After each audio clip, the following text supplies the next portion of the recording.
の一つだけ止まら咲くような My love I need your love I'm broken rose My teardrops see your song 居場所なくなくNana is a beautiful, glamorous anime that came out in the year 2006, and since its release in 2006, it's gone on to become one of the most iconic shoujo anime of all time, being recognized all over the world for its amazing characters, writing, music, and fashion. Nana is an anime about two girls who are complete polar opposites of each other, but they're both named Nana, and they both leave home on a journey to Tokyo, where they both want to chase their dreams, passions, and they both want to experience life in adulthood in ways that they never imagined. For example, not having enough money to buy dinner. I'm broke as fuck and need food. Bitch, is this rice? It's not rice. It's called girl dinner, okay, honey? Nana Komatsu and Nana Osaki's relationship basically is like the girly girl plus tomboy friend trope. If you've seen iCarly, basically it's like, you know, Sam and Carly. And if you've seen the anime Kill la Kill, it's basically like Mako and Ryoko. Their dynamic works because opposites attract in this case, and it's beautiful to see how they grow together as characters and how the world around them changes rapidly. My initial thoughts before I actually watched Nana was that I knew that it was made in 2006, so I already knew that they would have that mid-2000s fashion and music that people over time have come to love, and that has also become very nostalgic over time as well. Also, just from like the clips and things that I've seen on TikTok, I've seen like the animation and like the art style and stuff is just very distinct, and there's like a very distinct like low light hazy type of look to it. And this look is synonymous with Studio Madhouse, bro. One of my favorite anime studios of all time, bro. They made Death Note. You already know about Death Note, bro. Iconic, timeless. Death Note is amazing. Beck.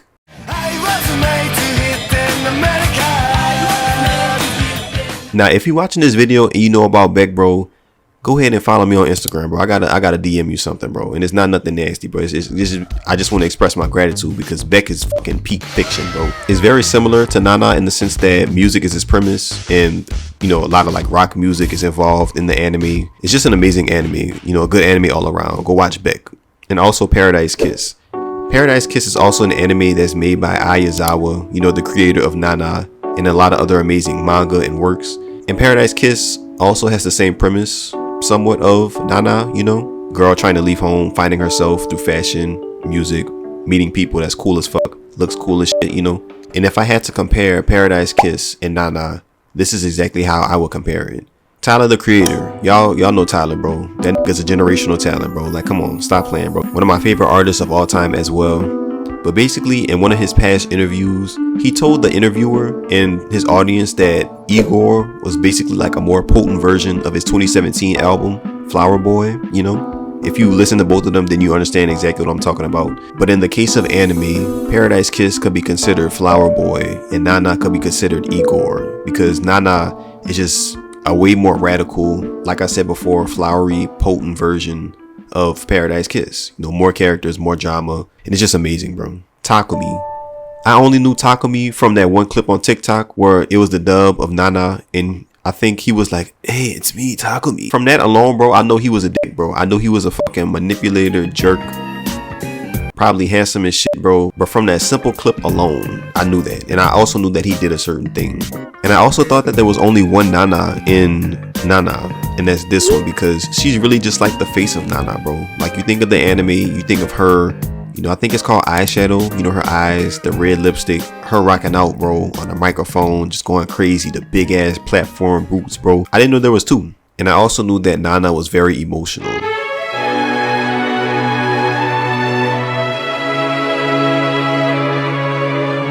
But let's get into why it's emotional. Let's get into what makes Nana iconic. Now it's time. I fear to Music, bro. I have a friend that I made. I don't even know, she might be watching this video, bro. I feel kind of weird, not in a bad way, but like, you know. But basically, she told me that she literally got a vinyl for Nana just because of the music. I believe it's the music that played in like the opening and the endings, you know, the opening and ending songs, which is very understandable once I watched the show, because bro, that shit is peak, bro. It's going in the fucking playlist. I don't care, bro. If I'm with my homies and I need your love, if that comes on, bro, guess what, nigga? Homies, bros, I need your love today. Just know that, okay? But the music is just so appropriate, bro.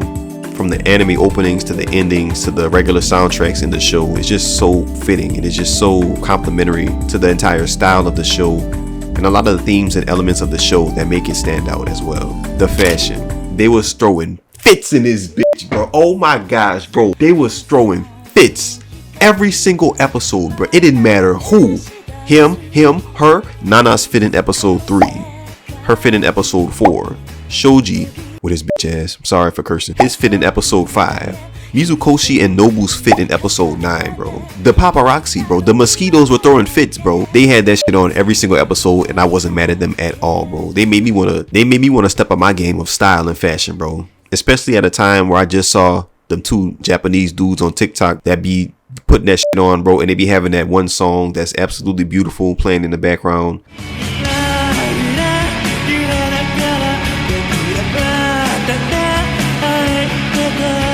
But that really just made me want to step up my fashion as well, which I will do. I'm gonna start putting that shit on. Through a lot of the different characters and moments in Nana, a lot of emotional depth is displayed as well.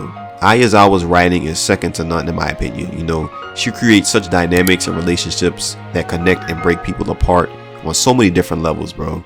The perfect example of this is one character named Reda. To make a long story short, basically she was a singer that was 27, I believe, and she had an affair with a dude that was like 15. Well, not even an affair. She developed romantic feelings for a dude that was like 15, but she also liked the dude that she knew in her past that was her friend that came back into her life. But the dude that she liked and the dude that she was with right now, who's 15 years old, are friends. So it's just so complicated and so complex, and it just really makes you think, you know, there are no 100% good people in Nana. Except for Misato, because, bro, she perfect. Mwah. Well, she skipped school, but school is for fools. Look at me. It's almost like you want everyone in Nana to have a happy ending, but it's proven almost impossible because of the other characters getting in the way of that.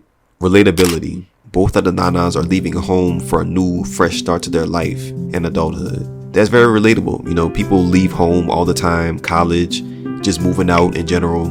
That's relatable. Heartbreaks. You know, we all go through rejection. We all go through heartbreaks. I've been through my fair share of those as well. A girl walked off on me at the movies, bro. To be fair, though, I did shoot my shot at her in front of her friends like a fucking idiot. But, bro, I was like 14. Come on now. She laughed. She laughed in my face and walked off. And she said, I appreciate you, though. Being in love or having lust for another person, and also jealousy. Nana Komatsu was very jealous of Nana Osaki and Misato's relationship.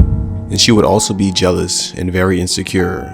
And in the series, there are a lot of other moments of jealousy that come from Nana Komatsu. It's taken a lot of time for me to discover this as well, but I used to be a jealous person. But with fair reason, bro. I got my girl took when I was like in 6th or 5th grade.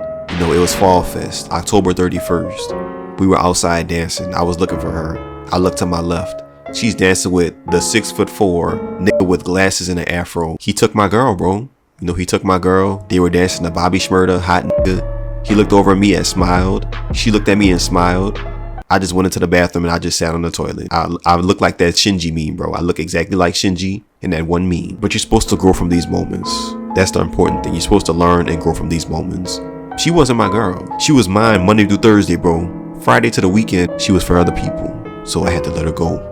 And if you're wondering why I'm exposing myself with these story times, basically it's because life imitates art. A lot of the things that certain characters went through in Nana, I myself, and I'm sure some of y'all have experienced them as well. The dialogue provided by the narration by Nana Komatsu is just so amazing, bro. It's so flowery, poetic. You know, there's a lot of alliteration and just a lot of other English techniques that just make it come together so well. It's just so connected with the show. And like I said before, it fits into the themes of romance, love, heartbreak, just so well together. And one of the most important things in this entire video is no one being perfect in Nana. Let's quickly talk about some of the characters and why none of them are perfect, even though they may seem to be.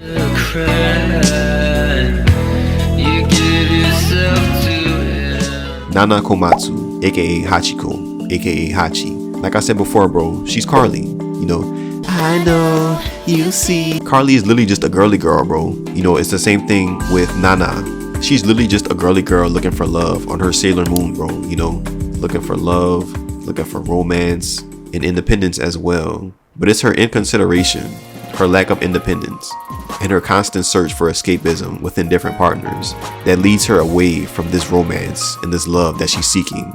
And while there are moments of love, I feel like, and are different in many relationships that Nana Komatsu has had, I feel like a lot of it just boils down into lust, you know, instead of love. At least in my opinion. Y'all can let me know if y'all feel otherwise. But if you have a 19 to 20-year-old girl dating a 29-year-old dude, 9 years, that's longer than the time that the fucking earth was peaceful after Gohan defeated Cell, bro. That's a long time, you know. Mostly that's transactional, bro. If you have an older dude that has money, nice car, nice house and stuff like that, has a wife, he's probably cheating on her. Yeah, it's that type of thing with Nana K constantly, you know. And all of Nana K's flaws that I just mentioned led to her boyfriend Shoji's infidelity as well. Shoji is a hoe. I'm gonna just leave it at that. He's a hoe. I don't like him. You know, he cheated on Nana with another girl named Sachiko. But at the same time, it makes sense, you know, and this is where the complexity comes into play. Because Shoji and Sachiko were more made for each other than Shoji and Nana were, in my opinion. Shoji and Sachiko both went to the same school. They had the same job. I believe they had the same like passions and hobbies, you know. And Shoji and Nana were just really just strung together by love, you know. She literally came to Tokyo for Toji strictly. That's it, you know.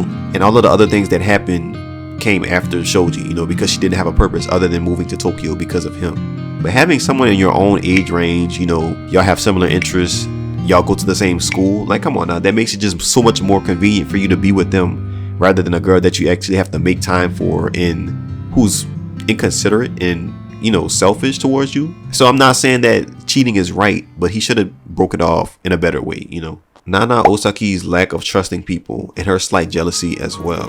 Nana Osaki, when she was in school, she was a very quiet, reserved girl. She didn't talk to anyone. You know, she could still put that shit on, you know what I'm saying? Don't play with her. But because of her past, she couldn't really trust a lot of people. You know, she almost always had her guard up at all times.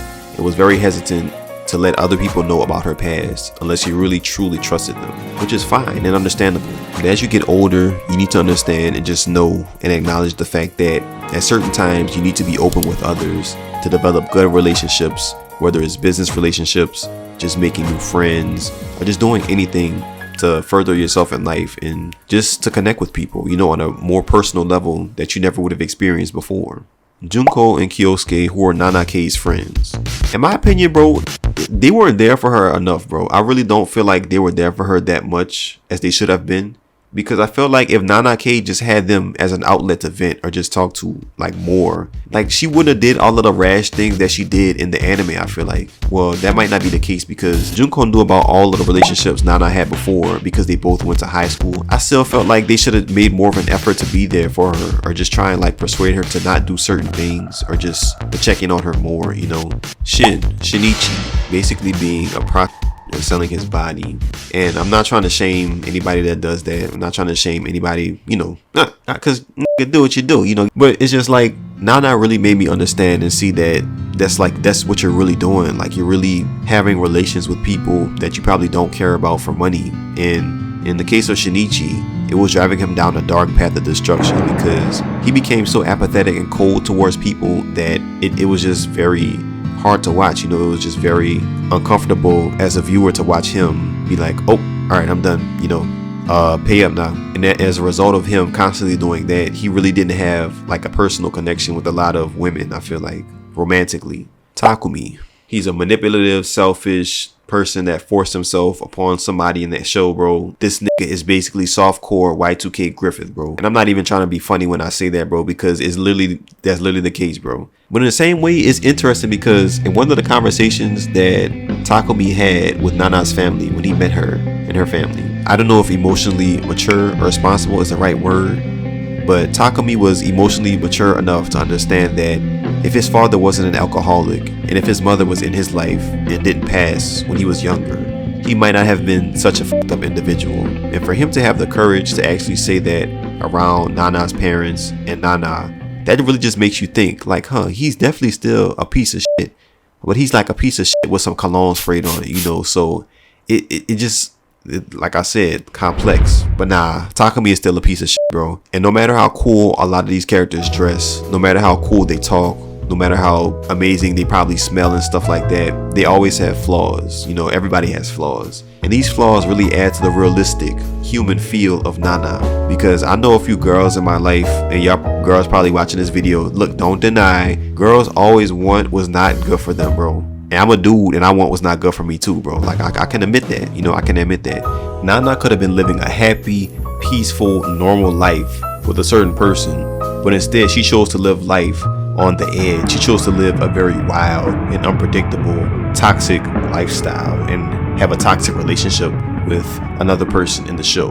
And it's just like, bro, that's just proving everything that I'm saying correct, bro. I don't, that's just proving it right, you know. I guess I just want to leave y'all with one thing before. If I had to leave y'all with anything, it'd be, for one, don't grow up too fast. You know, don't be so quick to indulge in the lifestyle that celebrities and people that you see on social media like to portray as cool or socially acceptable, you know, such as like doing drugs, you know, having sex, drinking alcohol. Don't be so quick to do that because you want to feel grown. And, you know, don't rob yourself of the experiences that make your youth fun, trying to achieve adulthood rapidly, you know, at a faster rate than you should have. Because once life hits you, it doesn't stop hitting you. It just keeps going. Once you start working, you can't stop. And also just always know to love and respect yourself the most, you know, especially to all my younger girls out there that might be watching this video, older girls, you know, especially because, you know, Nana's Shoujo, you know, but to the dudes as well, you know, build strong relationships with people, build strong connections with people. Don't just lust over a girl because she has a nice body, bro. Ice Spice could be built in a factory, bro. So come on now, you know what I mean. The point still stands. Really get to know a person, because what's on the outside can never beat what's on the inside. That sounded corny as shit. I'm into this video. I love you. I'm gonna go. Happy Valentine's Day to all the lovers out there, man. And also happy Valentine's Day to all the single people, all my single ladies, all of the hopeless romantics out there. You know what I'm saying, bro? Shout out to y'all. Y'all gonna be okay. We gonna be okay. We gonna be straight. Take care of yourselves, senpais and senpaiettes. I'm gonna go. And like I said, always respect yourself and put yourself first. But don't be too selfish about it, okay? Take care of yourselves. Goodbye and peace.